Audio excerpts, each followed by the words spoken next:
this is lecture 10 of the topic on behavioral economics. In this lecture or module, we are going to talk about axioms and assumptions of neoclassical model. So, in the previous module, we introduced a basic structure of neoclassical model. In fact, we went for a generalized one and then a more specific one related to consumer behavior. And now we will be examining the various axioms and assumptions that go behind the model structure. First, we present some of the axioms. In discussing the foundation of the NM, in particular in terms of how it relates to consumer preference, it is essential to distinguish between the basic axioms of the model and other auxiliary assumptions that often accompany it. While the former are fundamental to the model, the latter are somewhat flexible and are varied in different circumstances. So, we do not need all the assumptions at all places, but axioms should be there.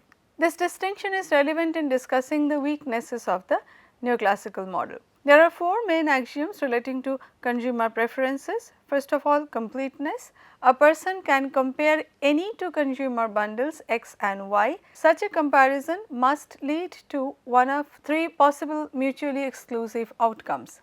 First of all, basket X is preferred to basket Y, and as we discussed previously that this would be denoted as X1, X2 preferred to Y1, Y2. It is possible that basket Y is preferred to basket X and we write it as Y1, Y2 preferred to X1, X2, and this is also possible that the consumer is indifferent between the two baskets, and this is how we write it. So, what it basically says is that the completeness principle refers to all possible preferences. It covers all possible preferences, which is basically if I have been given two different baskets consist of several commodities, then I will be having a very clear choice about which basket to go for. If I am given 10 such baskets, then also I will be able to rank each one of them very clearly, which one I prefer, which one I do not prefer. And when I say I am indifferent, it is not a lack of preference. Indifference is also one kind of preference. So, one must be very clear about being indifferent, being preferred, or rather preferring one particular basket over another basket. The next one is transitivity. If three different baskets X, Y and Z are considered, a consumer who prefers basket X to basket Y, so X is preferred to Y and Y is preferred to Z, then this implies that he must prefer X to Z.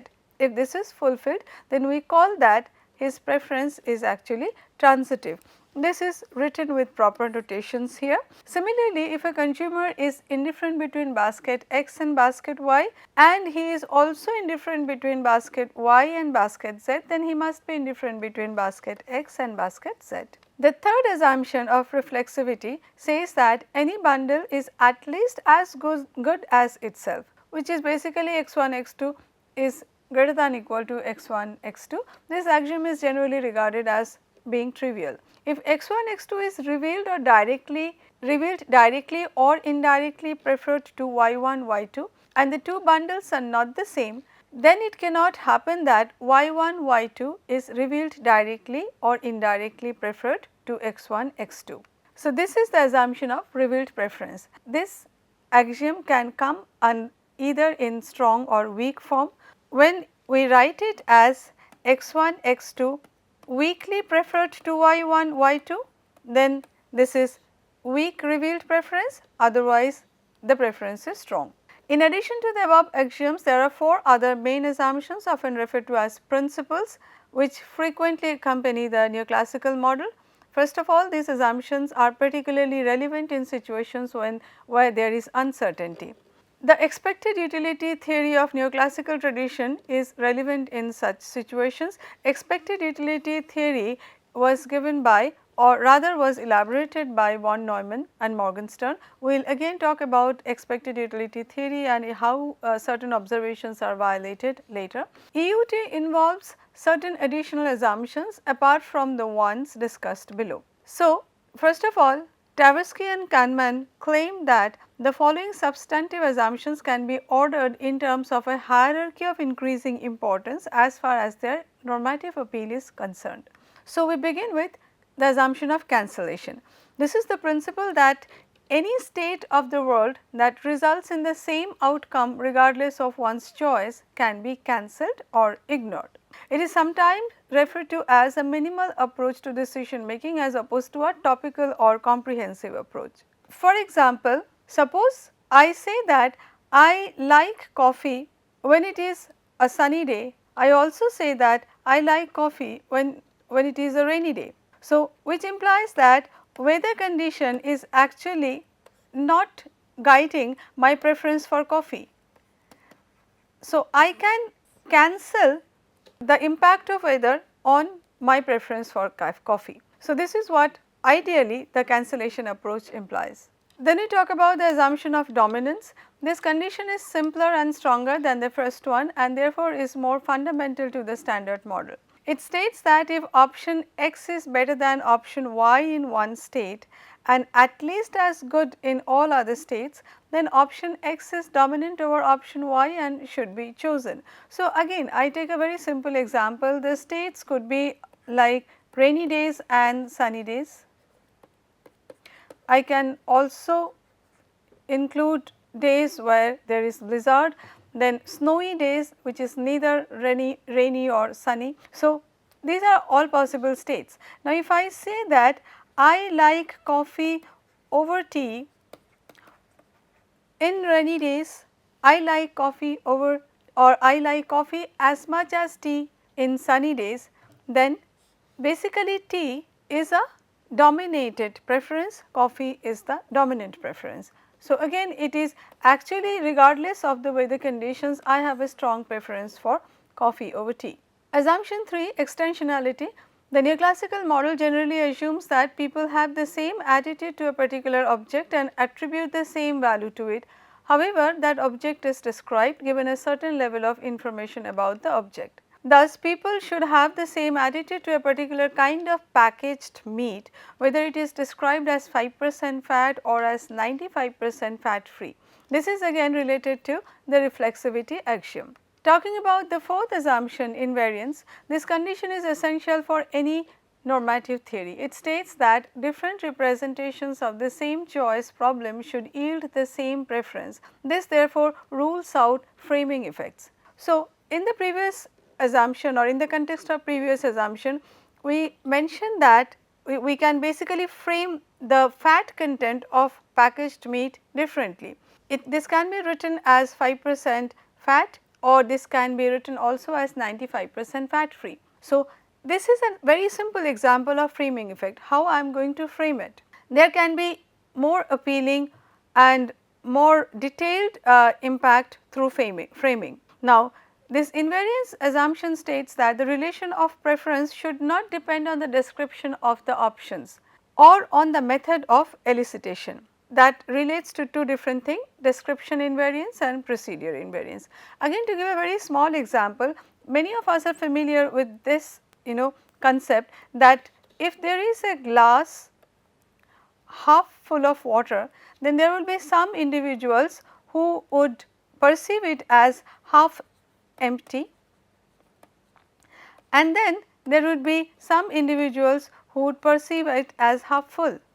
So, this depends on your perspective. Those who would be calling it half empty, we may consider them to be a little more pessimistic as compared to those who would be considering it or perceive it as half full. They are supposed to be more optimistic. So, we can frame things differently, that completely depends on or rather to influence the perception of individuals. The invariance condition is absolutely necessary for any normative theory. There is also the assumption in the standard model that consumers maximize utilities.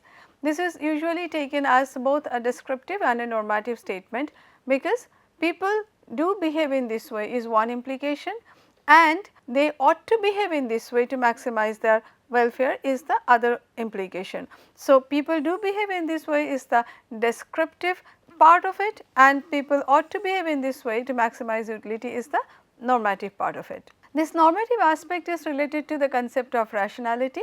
Certain other assumptions invoked in particular situations and empirical evidence on their violations are discussed in detail in later modules. However, we need to be aware of the differing status of these assumptions. Some are really not a necessary component of the neoclassical model and can easily be relaxed without compromising the model. For example, the neoclassical model is sometimes said to involve assumptions regarding three characteristics of indifference curve. The first one of these has already been stated as an axiom, which basically talks about the transitivity preference. So, three important characteristics. One is transitivity.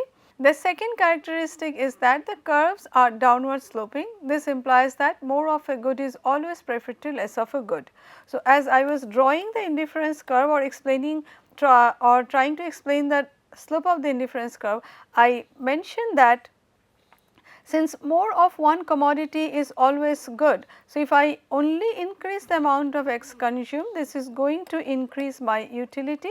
So, in order to maintain the same utility, I need to reduce the amount of Y, and this is how the indifference curve analysis is based on the assumption that more of a good is always preferred to less of a good.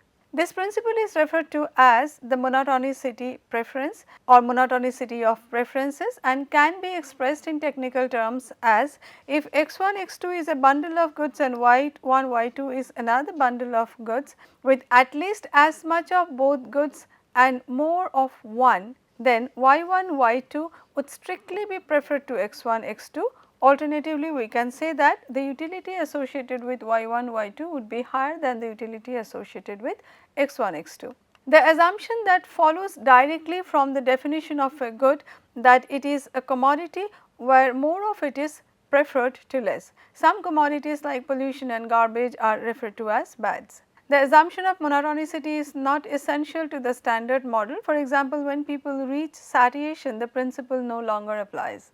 The third characteristic of indifference curves is that they are convex to the origin. Again, I drew them like this. So, they are convex to the origin.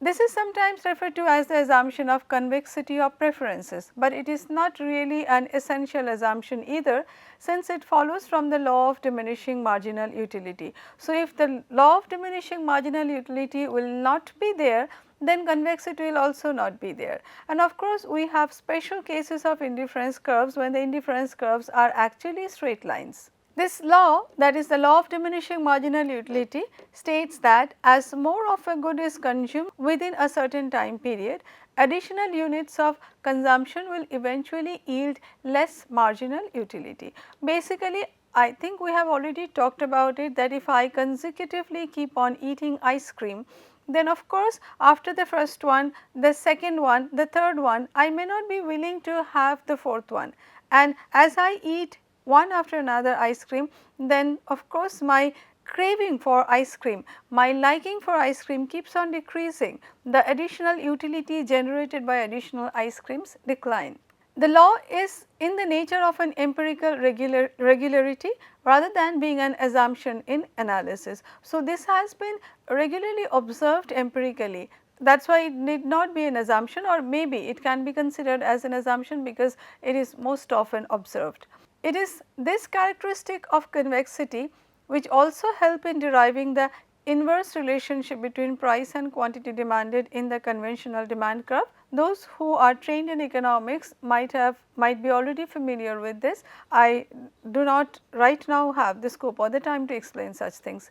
Without stability across equivalent descriptions and equivalent elicitation procedures, a person's preferences cannot be represented as utility maximization in the standard expected utility theory framework. Now, we talk about some important terms related to neoclassical model. Before discussing the weaknesses of the standard model in terms of consumer preference, it will help to clarify the situation if we give definitions of 4 items or terms that are involved in the decision making process. They are attitude, value, preference and choice. Basically, how these concepts, specifically attitude and value, are treated in neoclassical modeling. It should be stated at the start that the definitions that follow are not universally agreed upon or followed by either economists or psychologists, but they are widely shared. So, for example, when we talk about attitude, this has been usefully defined as a psychological tendency that is expressed by evaluating a particular entity with some degree of favor or disfavor. This concept has a broader range of application than the concept of preference. Attitude is a broader concept. Attitudes relate to any entity that people can like or dislike. Entities include physical objects, living beings and abstract concepts involving anything that can elicit an affective response. It is important to realize that objects of attitudes are mental representations, not objective states or affairs. This means that attitudes are based on beliefs. Realizing this helps us to understand the violation of the invariance and extension principles.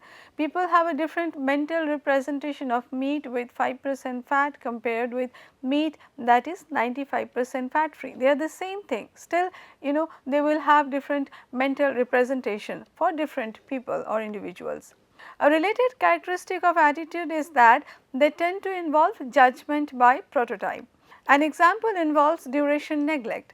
People tend to recall the past experiences in terms of a prototypical moment rather than as the total experience. As most of us would be familiar with the fact, or when I say, I think many of you will be able to relate that when we consider or when we think about a good relationship, then in our memory we will be able to cherish the time that we spent together. So, the relations that are cherished, that will give us positive thoughts. The relationship that we do not like, that probably no more exist, they are going to give us all negative thoughts. For those relations or about those relations, we probably recall most of the instances which were not really nice, not really good. So, this is how we tend to become judgmental, or these individual instances that we happen to remember are called the prototypical experiences or moment. Thus, they may ignore the length of an unpleasant experience like a colonoscopy, recalling instead the moment of most intensive pain. So, these are just example that how people go for prototypical moment. The second concept or term is value. This is a problematic term, for it is widely used in two different senses. In one sense, our values determine our attitudes, while in the other sense our attitudes determine our values. In the first sense, values refer to tastes or likes or dislikes. So, when values are determining our attitudes, then they are actually impacting our tastes, likes or dislikes. We may have a taste for cauliflower, a taste for roller coasters, or a taste for making charitable donations. Thus, values in this sense at times also include moral values, basically when we refer to the last one, the charitable donations. The second sense of the term value refers to the quantitative evaluation that results from an attitude. So, when attitudes direct values or helps us in forming values, then we have another concept of value. The determination of value involves judgment. This sense of the term value is what economists conventionally mean by the term utility, whether referring to experienced or decision utility. These terms will be discussed in more detail in the following sections and modules. And then we have the third term, which is preference. As we have already discussed, economists are conventionally more concerned with preferences. In particular, so called revealed preferences, we have already briefly mentioned or talked about this theory, while psychologists may be more concerned with attitudes. In the neoclassical model, it is assumed that attitudes determine preferences, but that might not be true always, or all the time that might not hold. And finally, the last term is choice. This involves an action on the part of the subject or consumer involving some kind of decision. The standard model generally assumes that choice is simply revealed preference. We will see, however, that preferences and choices are not necessarily identical, and that choices need not be a reflection of attitudes and judgments. So, with this I close this module. These are the references that have been primarily used, or maybe these are part of other references. The primary reference has been the book by Wilkinson and Cleese. Thank you.